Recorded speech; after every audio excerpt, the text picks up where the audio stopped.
Bonjour, bienvenue au balado de Plan Maître, notre pilote. Alors on est ici c'est un laboratoire aujourd'hui, on essaie des choses et on est avec Miguel Deplante. Salut! Et on va parler aujourd'hui d'un film réalisé en 1994 par Robert Morin, Yes Sir, Madame. Oh yeah!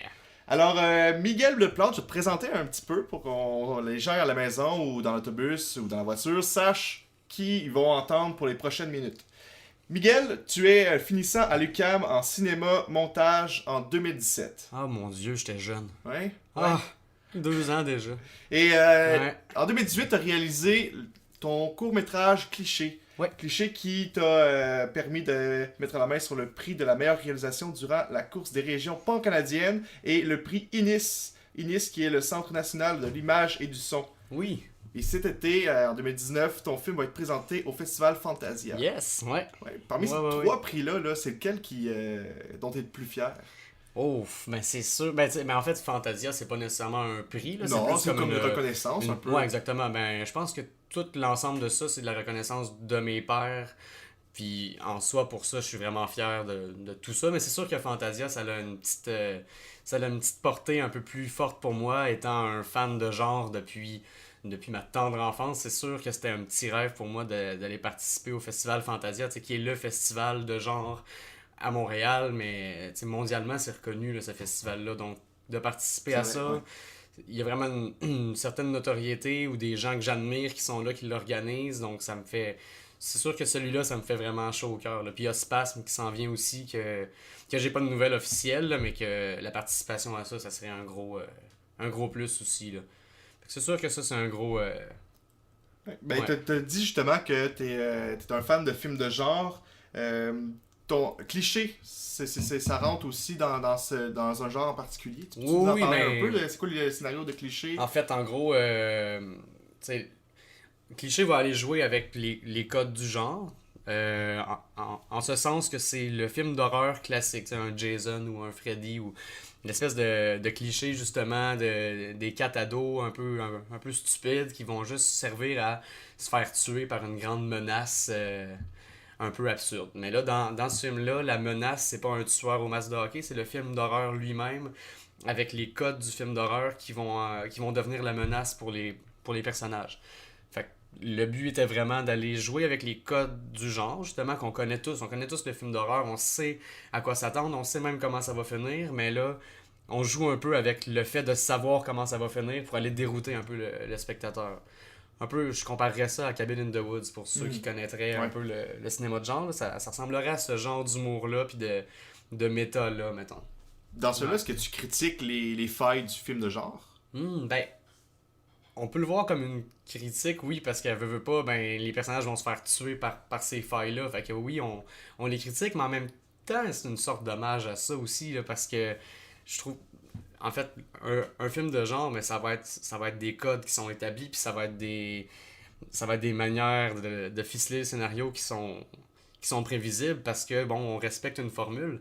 Fait que ça va être oui, de critiquer cette formule-là, mais aussi de s'en servir pour peut-être aller plus loin. Fait que moi, je le vois pas vraiment comme une critique, mais vraiment plus comme une réappropriation, mettons. Je le vois plus comme ça. Ok.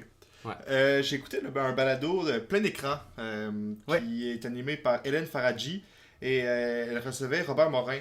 Oh, Robert oui. Morin qu'on va parler aujourd'hui. Il disait que en fait, le cinéma de genre n'existe pas parce que tous les films ont un genre. Qu'est-ce que tu répondrais à Robert Morin? Que tous les films ont un genre, donc le cinéma de genre n'existe pas. Ben, je suis quand même assez d'accord avec lui parce qu'on on va souvent avoir tendance à comme comparer le cinéma de genre et le cinéma d'auteur, puis en faire comme une espèce de confrontation. Tu sais, hey, là, toi, t'es plus de cinéma d'auteur, donc t'es pas cinéma de genre, alors que. Nanana. Puis je répondrais, ben, je suis quand même en accord avec ce qu'il dit, dans la mesure où on peut prendre un cinéma de genre puis en faire un cinéma d'auteur, tout comme. Tu sais, comme par exemple, on avait reçu Robert Morin à l'UQAM pendant mes cours. Puis ce qu'il disait à un moment donné, c'est qu'il disait ce que je déteste par-dessus tout, c'est de me faire dire ah, t'as fait un film Robert Morin. Tu sais. Il veut pas faire un film qui va être associé à lui-même, il veut juste faire un film. Puis peu importe les codes qu'il veut emprunter, puis peu importe ce que le produit va faire, Parce que lui aussi, comme réalisateur, on va en parler plus tard, mais je veux dire, ce qui le fait triper beaucoup, ça va être de jouer avec les codes, puis ça va être de jouer avec son style, puis avec sa forme. Fait que je pense que c'est un peu ce qu'il veut dire quand il dit, ben, il n'y a pas de film de genre en soi, ben, c'est que ça va être un film qui utilise certains codes qui sont empruntés à certains genres, mais ton film va être un produit unique quand même, qui pourrait être associé à, oui, c'est un film d'horreur, mais qui peut être associé à 10 000 patentes quand même. Fait que je pense, en tout cas, je suis pas lui non plus, là, mais faudrait que j'écoute la balado, ça a l'air intéressant. Mais ça doit être ça qu'il veut exprimer, c'est de pas mettre un film dans un carcan de genre parce que c'est un film d'horreur, ça pourra pas être plus profond, puis ça pourra pas être ailleurs parce que ça reste un film d'horreur, entre guillemets. C'est vrai. Je pense qu'on peut sortir du genre, puis oui, utiliser des codes d'un certain genre, mais c'est vrai qu'il n'y a pas de film de De genre. genre en tant que tel. C'est ça. Ok. Ouais. On va pouvoir maintenant parler un petit peu plus de Robert Morin en tant que personne, mais avant, j'aimerais qu'on parle de ce qu'on boit présentement. Ah oui. Oui, on boit une bière Pit Caribou, Oh yeah. une rousse, qui s'appelle La Bonne Aventure. Mm. Alors, est-ce qu'on se fait un chill? On se fait proche du micro. Oh. Wow! Ouais, je m'attendais à un peu. Ouais, c'était plus... C'était pas assez cristallin, mais pour les prochains épisodes, là, écoute, tu fourniras des coupes de cristal juste pour l'effet sonore. On rajoutera ça en post-prod. Vous allez capoter. Donc, parlons de Robert Morin. Robert Morin qui Robert. est né en 1949 à Montréal. En 77, il va fonder la coop avec des amis. Et la coop vidéo, en fait, a pour objectif de se donner les moyens. Donner les moyens à ces chums-là qui veulent faire du cinéma. Les moyens de produire leurs films. Parce que à cette époque-là, l'équipement surtout qui coûte cher. Donc, c'est une... Ouais, puis qui est pas accessible comme aujourd'hui. Non. Là, on parle de grosses caméras pellicules, puis on parle de grosses, de gros moyens de production. Là. Même si lui il avait des petits films à petit budget, reste que il faut les produire, puis c'est pas les films les plus facilement produisables qu'il y avait. Là. Oh non, c'est sûr. Ouais, non. Puis malgré tout, ça va vraiment avoir un gros succès que Coop vidéo. Ouais. Juste Robert Morin, parce qu'il va y avoir d'autres réalisateurs qui vont se joindre au projet au fil des années. Mais Robert Morin, à lui seul, a réalisé une trentaine de films et va recevoir plusieurs prix à l'international par rapport à ces films-là. Robert Morin, on dit souvent que c'est quelqu'un qui, dans le paysage québécois, est un peu un satellite extraterrestre. Ouais. Pourquoi? Pourquoi on dit ça de lui? Ben, c'est sûr que, ben, puis on en parle souvent beaucoup de ces temps-ci, là, il y a souvent comme des critiques de notre cinéma québécois qui est très très drabe, puis très très, c'est sur des personnages tristes qui regardent une étendue d'eau en pleurant, puis pendant 2 heures. T'sais, on a souvent ces critiques-là. Robert Morin va à l'encontre de tout ça complètement, là, dans le sens où lui, mais comme je disais plus tôt, il va jouer avec la forme de son récit. Donc oui, il va prendre les codes du cinéma, mais après ça, il en fait ce qu'il veut, là, il brasse ça, puis surtout pour un cinéaste, tu dis que le premier film dans les années 70, ben c'est ça, tu sais, dans ces années-là, t'avais pas l'espèce de mode du found footage, puis du Non. Blair Witch Project, puis tout ça. Mais lui, ses films, c'était souvent ça, c'est lui avec sa caméra, une petite équipe, une petite production, puis il va avoir un concept, c'est ça sa force, c'est qu'il va prendre un concept, puis juste le pousser à l'extrême, puis Allez voir les limites du concept. ouais, hein. c'est ça, puis fuck it, tu sais, si ça dérange, ben so be it, là, c'est pas nécessairement ce qu'il veut provoquer puis déranger, mais il veut, oui, ce que tu dis que c'est un ovni, c'est un peu ça, là, c'est une bébite étrange qui est comme un peu indéfinissable, mais qui veut pas se définir quand même. Ouais. Moi, ce que j'aime beaucoup, puis qui est peut-être une bonne façon de rentrer dans l'univers de Robert Morin, c'est les titres qu'il choisit pour les Ouais, films. quand même. Ouais. J'ai en tête Requiem pour un beau sans cœur, Mhm. Petit Papa Noël et Le problème Ah. d'infiltration. C'est des films où est-ce que, juste avec le titre, on peut tellement imaginer de choses, c'est tellement d'histoires qu'on peut faire simplement Ouais. avec ce titre-là. Ah, puis Petit Papa Noël. C'est tellement... Tu Moi, l'as vu? je crois que c'est mon coup de cœur Ouais. de Robert Morin. J'ai hésité là, parce qu'il fallait que je choisisse un film Oui. pour le podcast, Oui. puis finalement ça a été Yes Sir Madame, mais Petit Papa Noël était quand même dans mon quasiment. Là. Oui. C'est pour ceux qui n'auraient pas vu ce film-là, allez voir ça. C'est sur. En fait, c'est lui puis son père. C'est son véritable père parce que c'est ce qu'il fait souvent. J'ai rebondi sur la question de Oui. tantôt, mais ce qui en fait un satellite, ça va être les moyens qu'il va prendre aussi. Il va souvent aller prendre des non-acteurs dans des situations que les non-acteurs vivent un peu réellement. Donc ça donne vraiment une. On sait pas ce qui est vrai, ce qui est pas Ben, vrai c'est là-dedans. ça, là, c'est ça. souvent, là. Ça donne vraiment une forme de. Ben, c'est le maître du faux documentaire, évidemment, là, mais il va souvent aller jouer là-dedans, comme dans Petit Papa Noël. Ben, c'est ça, c'est son vrai père qui joue cet homme-là qui est comme alité là, à l'hôpital. Puis c'est le personnage joué par Robert Morin qui prend sa caméra puis qui dit bon, ben, je passe une nuit avec toi, papa, dans ta chambre d'hôpital, puis demain matin, ben, je te débranche. Puis c'est juste les derniers moments qu'il a avec son père. Évidemment, c'est pas la réalité, mais il y a quand même des scènes avec des infirmières qui lavent son père, puis tu vois comment il est traité, puis ça donne une profondeur, puis tu sais, un coup de poing là, comme film. Là. Ah oui, absolument. Ça va souvent être ça qu'il va faire dans ses films. Ouais. Puis on finit par, même en sachant que c'est pas vrai, que c'est de la fiction, on finit par, juste avec la façon dont la caméra est tournée, les angles choisis. C'est souvent, on peut comparer ça à quelqu'un qui part en vacances, là, souvent avec Petit Papa Noël, là, la caméra, on entend même les bruits de la caméra, là, donc on se demande à quel point c'est qu'est-ce qui est vrai, qu'est-ce qui est pas vrai là-dedans, puis il va jouer avec le spectateur avec ça. Ben oui, part en vacances. Maintenant, il y a un film qui c'est Journal d'un coopérant, où il s'en va en Afrique pour pour la coopération internationale. Il s'en va réparer des radios là-bas, son personnage. Puis le film bascule plus en plus vers une histoire de pédophilie parce qu'il rencontre une jeune africaine, puis il tombe amoureux d'elle. Puis il se met à la filmer, puis on a le point de vue de la caméra du voyageur qu'on n'a pas le choix de suivre. C'est vraiment tough à voir parce que c'est comme tu dis là, c'est le genre de vidéo que papa aurait pu faire en revenant de son voyage à Cape Cod, tu sais. Puis c'est juste que là ça vire tout croche là. C'est Robert Morin. Puis justement dans le film qu'on va analyser aujourd'hui, Yes Sir Madame, c'est un peu la même chose. Robert Morin se met en scène dans ce film-là, c'est le personnage principal. C'est pas nécessairement Robert Morin en soi le personnage, mais c'est l'acteur en fait qui est Robert Morin. Le personnage principal s'appelle Earl. Oui, Earl Tremblay. Oui, Earl Tremblay, puis quand tu revires les lettres de Earl, c'est réel, ou real, fait qu'on peut avoir le petit lien ici que le réal il se met en scène. Là. Mais non, c'est un autre cas de Robert Morin qui trippe et qui veut passer un message. J'ai choisi celle-là parce que je trouvais qu'il y avait un message un petit peu, une portée plus sociale, plus grande à son époque. Peut-être politique même. Hein? Ben, très politique. Là. En fait, le concept du film, Yes Sir Madame, ça le dit dans le titre, c'est un film bilingue. C'est un personnage qui se dit bilingue, parfaitement bilingue. Mais on verra dans le film que c'est tout à fait faux. Là. Parce que souvent, il va y avoir une grosse dichotomie entre ce qu'il va dire en français puis en anglais, ça sera jamais les mêmes choses. Parce qu'il va toujours répéter les mêmes phrases en français puis en anglais par la suite. C'est ça qui est intéressant. Hein? Il commence par dire une phrase ou deux en français, après ça, il va les répéter en anglais. Mais on voit qu'au fil du film, ces phrases-là sont déconstruites puis il perd un peu. C'est qu'il se met à avoir deux personnages principaux puis deux narrations différentes, mais par le même personnage. Puis son personnage francophone, son personnage anglophone sont complètement différents puis sont quasiment à l'opposé. Puis ça représente très bien la situation du Québec qui était avant le référendum en plus dans ces années-là, 94. 94, le deuxième référendum en 95. Ben c'est ça, fait que là on est beaucoup dans la thématique classique du Canada anglais puis du Canada français qui sont Absolument. Puis là, à la fin, ben, un petit peu spoil, là, mais le personnage devient politicien. Fait que il rentre complètement dans ce mode-là, puis aussitôt qu'il devient politicien, mais là il vire un peu fou. Là, j'en dirai pas trop, là, mais...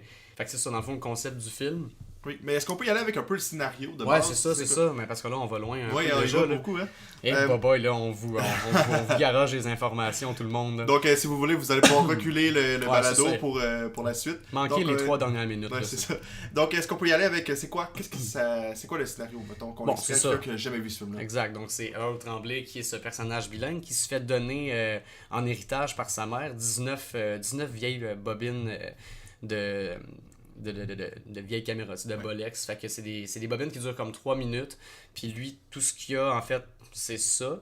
Puis ils sont pas encore filmés. Là. C'est lui qui va avoir à les filmer. Puis il se dit, pour vivre mon deuil, je vais juste filmer tout ce que je veux sur ces bobines-là. Puis ça va être une espèce de testament, ou pas de testament, mais une sorte d'hommage à mes parents, puis à moi-même. Puis je vais...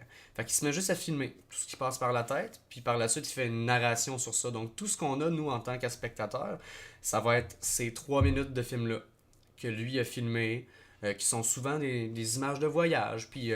c'est des moments de sa vie. Ouais, c'est ça, exact. Là, lui devant un miroir, qui dit « Bon, ben, qu'est-ce que je ferais bien à soir? » Puis c'est des vidéos d'archives, là, si tu veux, qui n'ont pas une grande portée, mais là, avec la narration qu'on va avoir, on va comprendre de plus en plus le personnage, puis où ça s'en va. Puis là, entre ces 3 minutes-là, il va y avoir des moments de blague totale où on entend juste comme le personnage de Robert Morin qui sauve une bière, qui parle, qui dit « Mais qu'est-ce que je fais là, tabarnak? » Puis tu sais, qui commence à parler de plus en plus. Mais le film en soi est vraiment construit sur ces 19 bobines-là qui vont montrer son évolution ou sa dévolution, là, la manière qu'on voit ça. Fait que le scénario est vraiment là-dessus. Là. Donc il va vraiment quitter la campagne, s'installer à Montréal, se politiser, se comprendre de plus en plus. Puis ça va vraiment être le citoyen le citoyen un petit peu perdu qui se politise puis qui se découvre Il va commencer en fait à travailler dans un endroit où est-ce qu'on garde des voitures Ouais. l'hiver, puis Ouais. après ça, il va même devenir sans-abri, le personnage de Earl Tremblay, avant de se politiser, Ouais, là, avant ouais. de devenir politicien. Donc, on voit vraiment que le personnage se cherche beaucoup. Euh, Ouais. on voit en fait, il y a beaucoup d'onomatopées qui sont faites dans le film. Par exemple, dans les premières scènes, on voit les bateaux, on fait les bruits de moteur, de Ouais. voitures, on y va avec les... En fait, c'est Robert Morin qui fait son personnage de Earl Tremblay qui va, par exemple, faire le bruit du chien qui aboie. Ouais. Donc, on fait Ruff, ruff, ruff, ruff, ruff. En quoi ça sert le film Mais tu de sais, faire ça? j'ai l'impression, là, en même temps, nous on déblatère puis tu sais, on propose des pistes, mais on n'a pas la On n'a pas vérité la infuse, solution. évidemment. Oui, oui. Sauf que, ben, tu sais, ce médium-là, ben, faut savoir que ça prend pas le son, ces vieilles caméras-là. Donc, s'il avait pas fait ça, c'est sûr qu'on aurait un film complètement comme pas de son, parce qu'il n'y a pas de musique, tu sais, si je me Non, rappelle bien, puis il n'y a, aucune il y a pas d'effet sonore autre que sa narration. Donc, c'est sûr qu'au début, j'ai l'impression qu'il fait ça pour installer un petit peu installer le médium, puis installer la forme de bon, mais regardez, gang, tout ce que vous allez entendre, ça va être moi C'est moi. qui va faire le bruit. Fait que là, au début, c'est surtout au début qu'on a ça, là, comme tu dis, là, sur le bord de la plage, il fait les vagues, les vagues. Oui. Fait que ça nous établit une sorte de. Ça installe l'ambiance, en fait, Ben du oui, film. c'est ça, puis c'est le point de vue du personnage principal qu'on n'a pas le choix de suivre parce que c'est lui seulement qui va nous faire sa narration. Puis avec ce qui s'en vient dans le film plus tard, ben ça devient d'une importance capitale parce que c'est ça, c'est que le film va vraiment se bâtir sur les points de vue qu'on va avoir.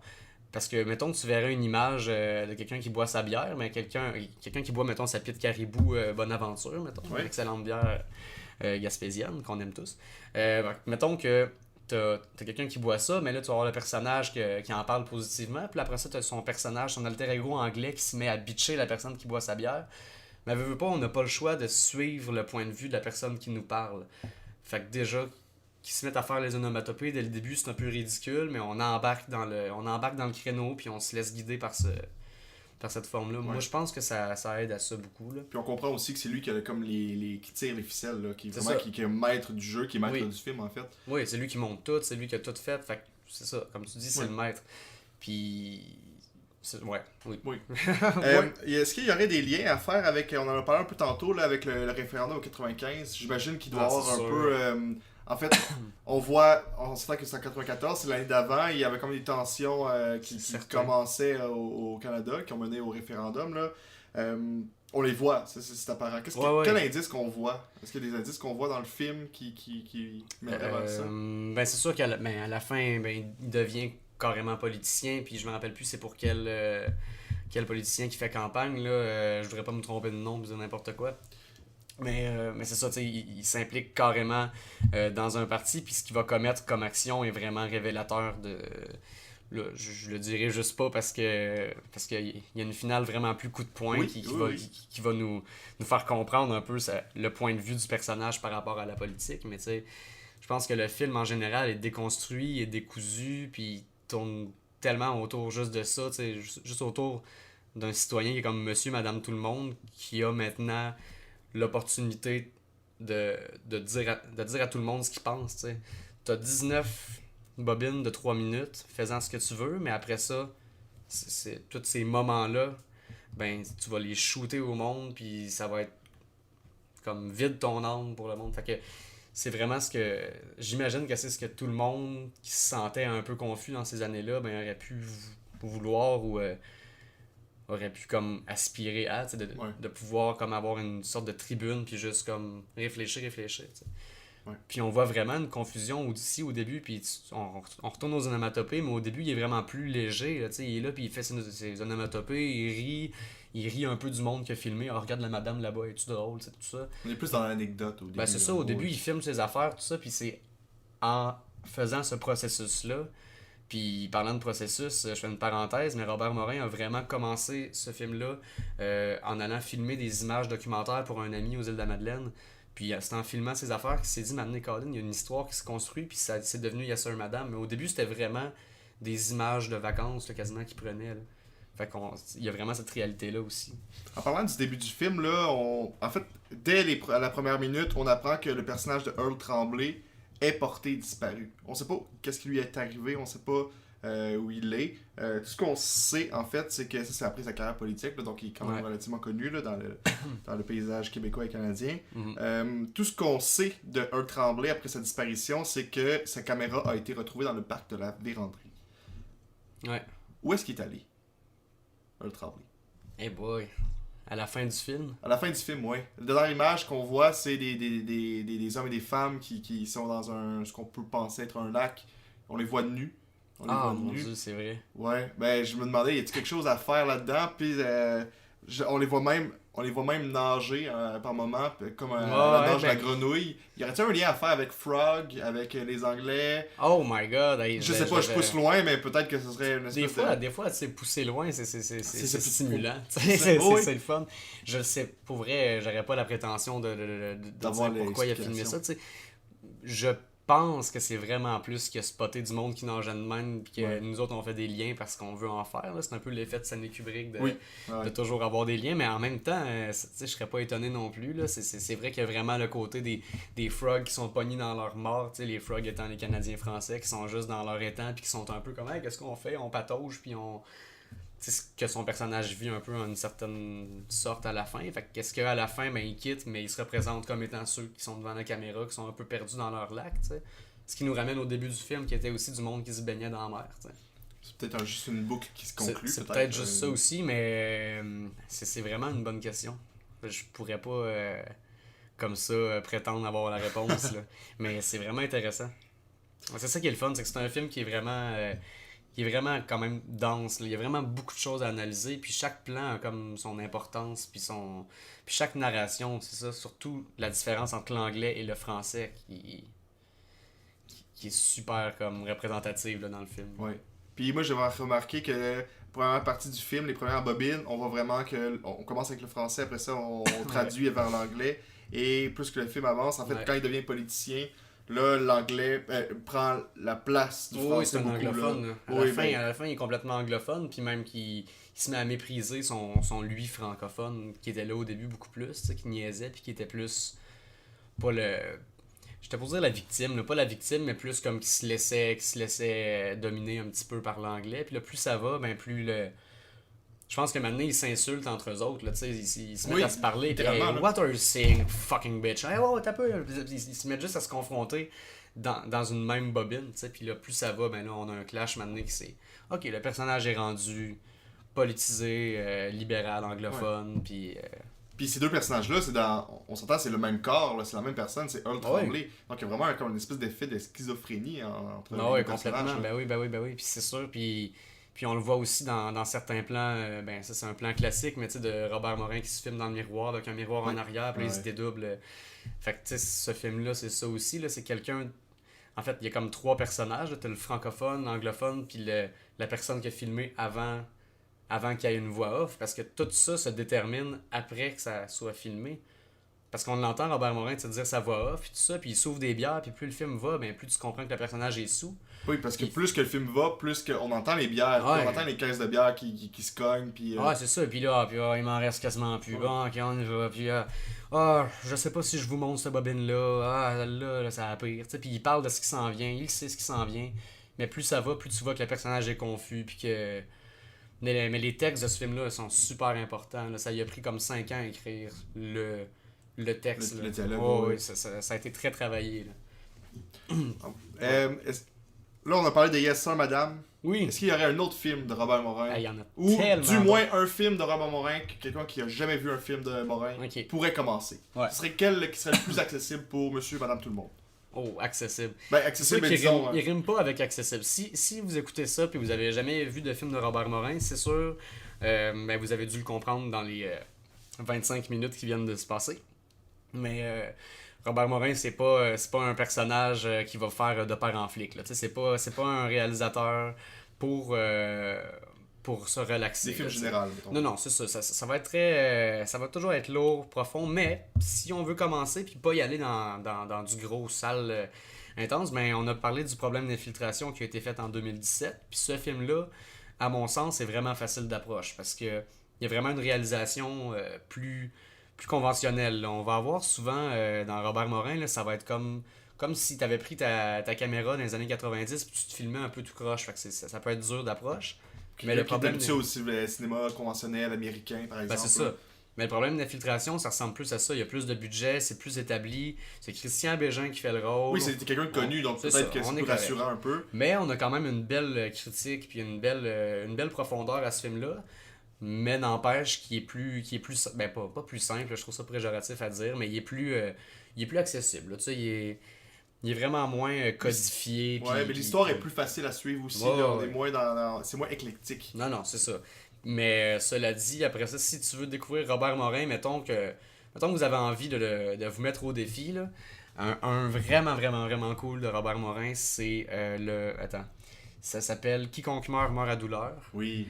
Qui est, moi, c'est mon préféré de Morin, mais tu sais, il est vraiment rough. Ça raconte l'histoire d'une descente de flics dans une piquerie à Montréal.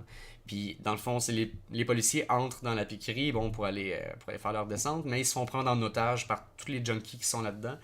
Puis, ils sont accompagnés par un journaliste genre de TVA ou Radio-Can qui voulait juste filmer la descente. Fait que là, c'est juste... Ben, évidemment, le journaliste, c'est Robert Morin, puis t'es dans sa caméra, fait que tu vois tout ce qui se passe de par sa caméra. Mais c'est que ça va vraiment aller confronter l'idée qu'on se fait des piqueries puis des junkies, parce qu'on va être de leur point de vue cette fois-là. Puis c'est super bien fait. Puis les acteurs qu'il a pris, ben il y en avait certains que c'était des vrais junkies avant. Ce qui rentre dans son... docu-fiction un peu. Exactement, c'est ça. C'est toujours d'aller prendre des gens qui l'ont vécu ou qui le vivent. Ou tu sais, il y a un film, je pense que là, puis là, si je peux me tromper, mais... qui a tourné avec un garçon atteint de trisomie 21, mais ça se peut que je me trompe dans l'handicap. Peut-être pas la forme de handicap, ah non? Je parlais de... je me rappelle plus du nom, je me rappelle plus comme ça du nom, mais dans le fond, ça a été écrit par le jeune avec Robert Morin. Puis ils ont tout réalisé ensemble. Lui, il voulait juste donner l'opportunité au gars de le faire. Je pense que c'est Tristesse modèle réduit. Par cœur. J'ai pas vu ce film. Mais c'est ça, il va toujours aller chercher... Ce qui est le fun si vous allez voir un film de Robert Morin, mais c'est après ça, c'est se renseigner sur le film puis comment il l'a fait. Ouais. Puis c'est encore plus intéressant de faire wow, mais mon Dieu, il a travaillé comme de cette manière-là pour nous rendre un film unique. Puis c'est des films uniques, c'est ça qui est le fun. Ouais. Moi, si j'avais une suggestion, j'irais peut-être avec Le Neg en 2002. Rapidement, l'histoire, c'est dans un petit village. Une nuit, il y a une madame dont le nain de jardin s'est fait brisé, c'est du vandalisme, et puis là, tout le village se mobilise à savoir qui a fait cet acte-là de vandaliste, et puis on pointe rapidement une personne noire qui est arrivée par hasard dans le village, donc tout le monde le pointe du doigt. C'est une belle histoire qui parle de racisme, c'est intéressant. Puis tu sais, il se gêne pas pour comme pointer le racisme, là, c'est pas comme déguisé, là. On l'a en face, ça s'appelle le nègre. Puis il faut dire que le nain de jardin qui est détruit, ben c'est les classiques statues du noir qui pisse là, ou qui pêche, là, je sais pas trop. Là. Fait que, tu sais, puis il y a Emmanuel Bilodeau là-dedans qui est excellent. Puis c'est comme fait en documentaire aussi, il y a des entrevues là-dedans. Puis c'est vrai que c'est bon. Donc maintenant, on pourrait y aller avec la conclusion. Déjà? Oui, déjà. Oh my God. En fait, en guise de conclusion, je sais que l'année prochaine, en 2020, il y a le film... Deux acteurs et la mort qui va sortir sur nos écrans de Robert Morin. As-tu des prédictions sur le scénario? Parce qu'on n'a absolument rien sur Internet. C'est ça, on a fait nos recherches en date du 24 juin 2019. On n'a pas vraiment d'informations sur le film, mais tu sais, Robert Morin, il a une grosse carrière derrière lui. Il est quand même plus jeune, puis tu sais, il doit... Là, je dis ça, puis s'il fait encore des films pendant 10 ans, moi je vais être bien content. Oui. Mais j'ai quand même l'impression que chaque artiste maintenant a une réflexion par rapport à mais comment je finis ça? Tu sais, comment je finis mes... Un point à sa carrière. Ouais, ce sera quoi mon champ du signe? Tu sais, qu'est-ce que je laisse? Ouais. Puis ben, j'imagine qu'un artiste tel que Robert Morin, qui a vraiment conscience de la portée de son œuvre, ben, va vraiment avoir cette réflexion-là. Puis avec, ça s'appelle comment deux acteurs et la mort. Bon, déjà, tu sais, on parle d'une relation entre l'art, la mort, la fin de quelque chose, tu sais, puis il a toujours été bon pour aller au-delà de la forme. Fait que j'ai aucune idée de ce que ça va être, mais j'ai l'impression que ça va être quelque chose de vraiment intéressant, là, de vraiment pertinent. Un peu comme tout ce qu'il fait, là, finalement. Il est rarement décevant en ce moment. Robert Morin, là. Ouais. C'est un petit bijou. Donc, merci beaucoup, Miguel Deplante. C'était tellement plaisir. Alors, c'était la fin du premier balado de Plan Maître. Est-ce que vous allez vous ennuyer? J'espère que oui, parce Ben qu'on oui. va revenir le mois prochain.